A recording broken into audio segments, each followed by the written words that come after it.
What's up YouTube, c'est Coralie. Aujourd'hui on se retrouve pour une nouvelle vidéo où je vais essayer 5 astuces, ou slash techniques en fait, de make-up que j'ai vu sur TikTok, qui ont l'air vraiment bien. D'accord? J'ai vraiment pas voulu tester les make-up hacks à la con, où genre tu mets ton fond de teint dans un verre d'eau, où tu t'étales avec les mains là, 43 pompes de fond de teint, ça on s'en fout. Pour le bien de tous, on va pas essayer ce genre de conneries. Mais je vais tester des astuces qui sur le papier en tout cas, sur l'écran du téléphone même, ont l'air vraiment hyper pratiques, et je pense que ça peut rendre service à vous comme moi. J'avais fait une première partie de cette vidéo il y a 2 ans. Dans mes souvenirs, j'avais fait la vidéo il y a moins d'1 an. Je pensais que ça faisait genre 8 mois, tu vois, que je l'avais faite. Donc désolée pour la partie 2, vraiment, qui arrive longtemps après, hein. Mais bon, il faut que je trouve des astuces intéressantes. Je vous dis, on n'est pas là pour tester les trucs à la con. Tu vois, on sait que ça va pas marcher, mais bon, le clickbait.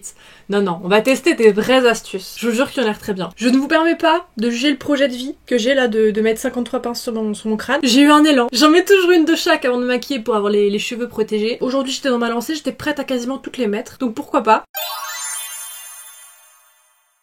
Pour la première astuce, vous l'avez vu, c'est tout con, vraiment. Simplement le fait de mélanger son fond de teint avec des paillettes pour avoir un teint vraiment pailleté. Ce que je trouve très joli moi personnellement et qui me plaît beaucoup, déjà vous savez que j'adore tout ce qui est brillant, les paillettes, les strass, mais j'aime avoir un teint mat et rajouter de la paillette après. J'aime pas avoir un teint glowy, un teint un peu effet glace et tout qui brille un peu partout. Ce que j'aime beaucoup avec cette astuce, et j'espère que ça va rendre vraiment comme ce que j'imagine et comme ce qu'on voit en fait en vidéo, c'est que tu peux te permettre de faire un teint très mat, très épais, très cakey, on s'en tape, en gardant le côté pailleté et sans que ça fasse glowy, collant. Je vais du coup prendre, c'est pas un fond de teint, c'est une CC crème, mais vous avez compris, avec des paillettes. J'ai énormément de paillettes, j'ai pris celle-ci parce que déjà elles sont beaucoup entamées, quitte à vider le pot c'est pas très grave, en plus elles coûtent pas très cher, celle-ci les Stargazer. Et puis elles sont relativement fines parce que par contre, ce qui peut être, je pense, dangereux, c'est qu'il faut vraiment mettre des paillettes très fines et pas des trucs épais type genre grain de sable quoi, typiquement, parce que sinon quand tu vas appliquer le fond de teint ça va te faire un gommage, c'est pas la peine. Je pense qu'avec les Stargazer là ça devrait aller. Mais en fait elles sont déjà full renversées, voilà il y en a plein sur ma chaise. Non elles sont... Je vais mettre des paillettes comme ça effet un peu opalescent licorne, vous voyez, donc les reflets rose et vert typiquement. Parce que je veux pas que ça me fasse des taches non plus. C'est pour ça que je prends pas des paillettes qui sont vraiment colorées, elles sont relativement claires, blanches. Je parle beaucoup mais je sais pas grand chose. Techniquement je crois que j'ai mis plus de paillettes que de fond de teint, mais non il faut charger je pense. Ouais par contre ça épaissit vachement la texture. Je sens que mon truc est devenu trop épais. Je crois que j'aurais dû prendre un fond de teint très liquide. Je vais mettre le produit. Alors j'ai mélangé avec un embout silicone. Hein. Ça y a pas de problème. J'ai l'impression que ma matière par contre elle est déjà toute sèche. Bien évidemment j'ai mis une base en dessous, je vous skip juste les parties que vous connaissez déjà et qui du coup ne sont pas des astuces, vu que j'utilise toujours les mêmes produits. Je crois que j'ai mis beaucoup trop de paillettes et pas assez de fond de teint, mais j'avais peur que ça se voit pas assez. Je ne peux même pas l'étaler, c'est-à-dire que je peux même pas étirer. Non, c'est un échec là parce que j'ai réellement mal dosé. Je me démaquille et on tente une deuxième fois parce que je reste pas sur... ça, je suis sûre que ça peut bien marcher. Moi j'y crois à cette technique, ok? Je pense que vous en doutez, mais ça a été une horreur à démaquiller. Par contre, j'ai encore pas mal de paillettes sur le visage. Je vais recommencer, je vais mettre un peu plus de fond de teint. Surtout, je vais mettre moins de paillettes. Deuxième round, on y va. Cette fois-ci, c'est la bonne, je vous le promets. Non, mais je pense que dans la vidéo finale, c'est mieux de vous laisser la partie où il y a un échec. Comme ça, vous savez ce qu'il faut pas faire. Là, c'est déjà beaucoup plus fin. Donc, je vais pouvoir blender tranquillement et on va voir ce que ça donne. J'ai l'impression que le fond de teint s'applique bien, mais les paillettes ne se diffusent pas malheureusement. J'ai une grosse tache ici où j'ai appliqué avec mon embout silicone et ça ne bouge plus. Les paillettes se collent directement au teint et ne s'estompent pas. Là je tapote, je vais essayer de tirer un petit peu dessus. Ouais, ça bouge pas énormément. C'est con parce que c'est joli. Je suis un peu triste parce que j'étais sûre que toutes les astuces de cette vidéo allaient être plutôt bonnes. Et la première astuce technique, je pense que je vais noter sur 10 à chaque fois. Je dirais que là, je mets peut-être un 5,5, 6. Allez, 6, on va être gentil. Si on commence à faire des virgules, on n'en finit pas.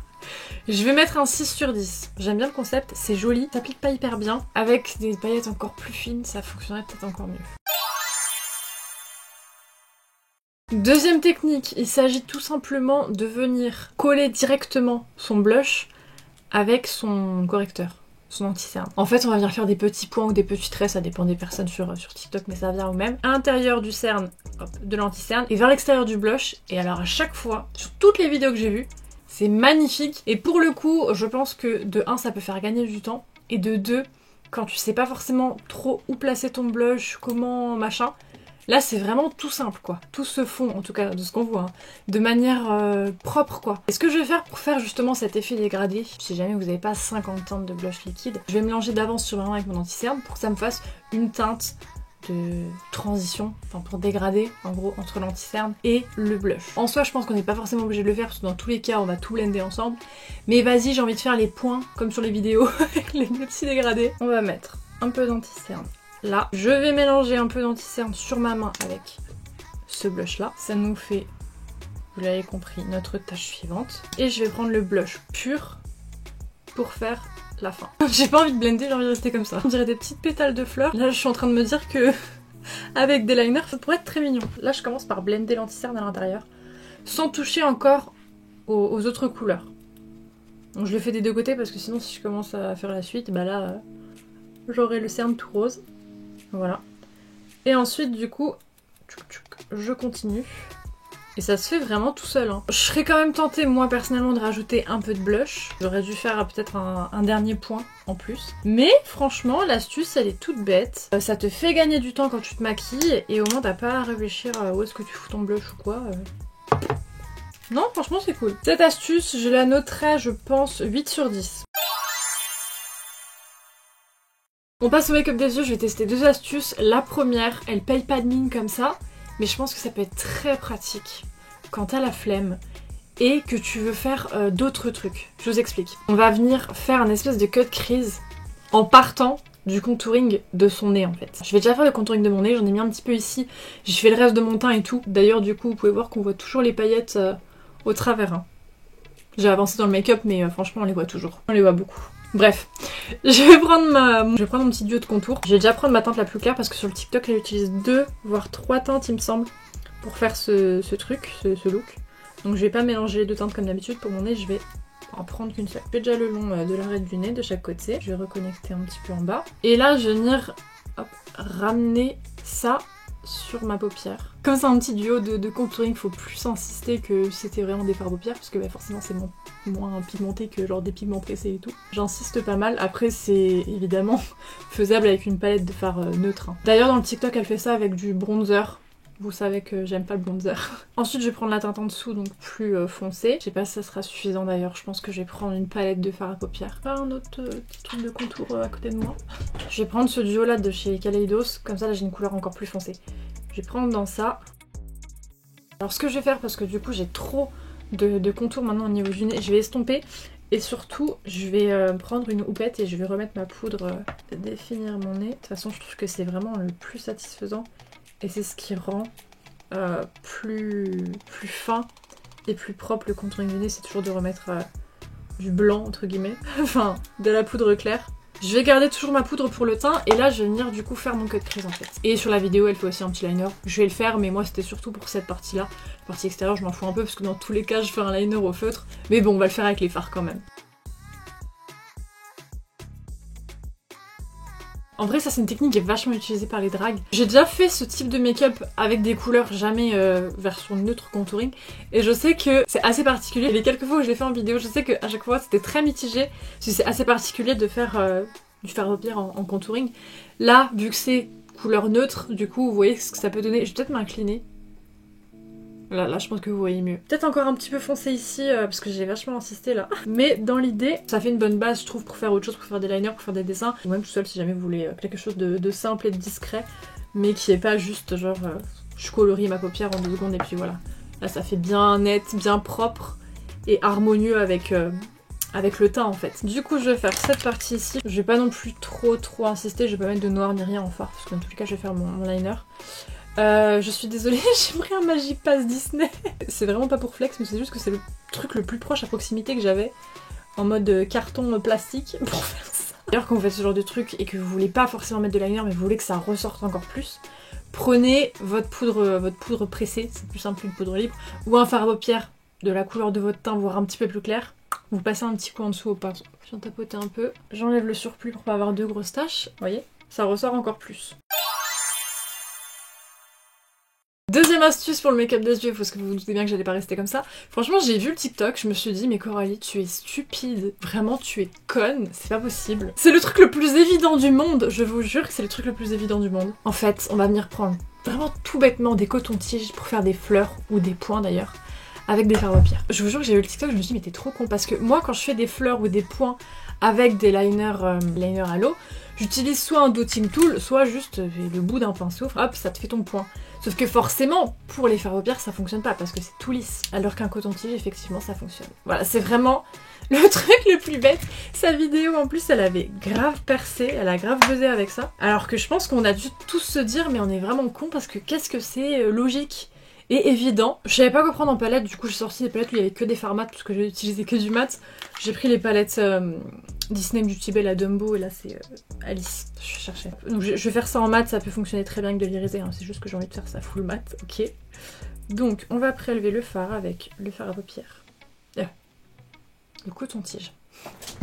Si je commence à m'emmêler les pinceaux... Non, du coup, pas de pinceau, parce que c'est des cotons-tiges. Je ne suis pas drôle. Non, j'ai pas commencé par le... Non. J'allais commencer par le centre. On va commencer par les pétales, sinon ça va pas aller. Ça marche si bien, je vous jure que ça me... C'est tellement logique. Ah merde, j'ai fait que 4 pétales. Oh merde. Bon, je vais en rajouter un qui se... Voilà. En plus, quand on retapote, ça dégrade un peu le truc, ça fait super joli, c'est hyper mignon. Là, j'ai envie, vous savez de faire quoi? De prendre un liner blanc et de rajouter des petits traits et tout pour faire en mode hibiscus, ça serait super mignon. Ça m'a pris 15 secondes. Je vous jure qu'on est con. Et je me rappelle quand j'avais fait la première édition des techniques TikTok, j'avais surkiffé et vous aviez beaucoup aimé aussi, la technique vraiment débile de juste froisser un mouchoir, de te le claquer sur la paupière. C'était d'une logique aussi, et d'une évidence et d'une simplicité, c'est trop mignon. Donc voilà, écoutez, make-up de la flemme, vous pouvez faire des fleurs en 15 secondes avec juste un coton-tige, merci. Je suis désolée, je suis dans ma lancée là. Je suis prête à me recouvrir le faciès. Avec des fleurs. Cette astuce là, je vais la noter 10 sur 10. C'est d'une rapidité en plus, ce qui est sympa en vrai. C'est que comme du coup le coton-tige, c'est pas hyper lisse, et bon bref, juste je tamponne, ça fait des petites nuances, ça fait pas genre une grosse tache opaque quoi. Ça fait un petit peu flou, un petit peu plus ou moins opaque et tout, enfin... J'aime beaucoup l'effet que ça donne en fait. Je vais rajouter encore des petits points pour la route. Je suis désolée. Ce make-up me met en joie. C'est trop bien. On va passer maintenant à la bouche. Dernière technique de cette vidéo, qui je pense peut tous nous sauver. C'est pour overline sa bouche proprement et hyper simplement, sans avoir trop à réfléchir où est-ce que tu te mets, si tu débordes trop, si tu débordes pas assez, machin. Ça peut être très pratique parce que vous savez que j'overline ma bouche depuis la nuit des temps. Et étant donné que je suis sur YouTube depuis que j'ai 18 ans, effectivement il y a eu des hauts, des bas, des hauts et des bas, et des fois où c'était très bien et des fois où c'était vraiment désastreux. Donc il nous faut un crayon. Et en fait on va faire un rond, un ovale, au centre de sa bouche. Et en fait ce rond qu'on va dessiner qui va faire office d'overline, puisqu'on va déborder ici. J'ai vu plusieurs versions de cette technique. Soit on peut appliquer directement un rouge à lèvres, soit on peut aussi relier le reste de sa bouche sans overline à l'ovale, pour avoir quelque chose de complètement crayonné tout le contour, et ensuite remplir. Donc c'est ce que je vais faire. Alors seul petit truc, c'est que si on respecte à 100% la technique, bon, je vais le faire là, mais c'est pas ce que je préfère, on va devoir retirer l'arc de Cupidon, donc qui est ici, vu qu'on fait un rond. Maintenant on peut quand même très bien faire l'ovale en bas, commencer au-dessus, refaire l'arc de Cupidon, voilà, faire un espèce d'œuf à moitié éclos quoi. Vous m'avez compris, bon c'est pas grave, je vais quand même faire le rond complet, donc je vais partir en bas. Je vais remonter. Et au-dessus, ouais, le problème, moi, c'est que si je fais pas l'arc de Cupidon, ça tape dans le piercing. Bon, c'est pas grave. Hop. Notre overline, il est fait au centre. On peut mettre du rouge à lèvres comme ça. Ou, comme je vous disais, rejoindre. Moi, je vais rejoindre parce que j'ai pris quelque chose d'assez transparent pour mettre par-dessus. Donc, je préfère refaire proprement. Donc là, je vais crayonner en suivant sans déborder. Hein. Alors là, par exemple, pour que ce soit net, par contre, il faut que je rejoigne le truc parce que sinon, ça fait un décrochement, quoi. Mais vous avez compris le principe. Alors déjà, là, sans mettre de rouge à lèvres, la bouche, elle est super mignonne. Là, j'aime trop, en fait, la forme que ça fait. Ça fait vraiment très petit et très gros au centre. Ça fait super mignon. Bon, je vais mettre un truc à l'intérieur.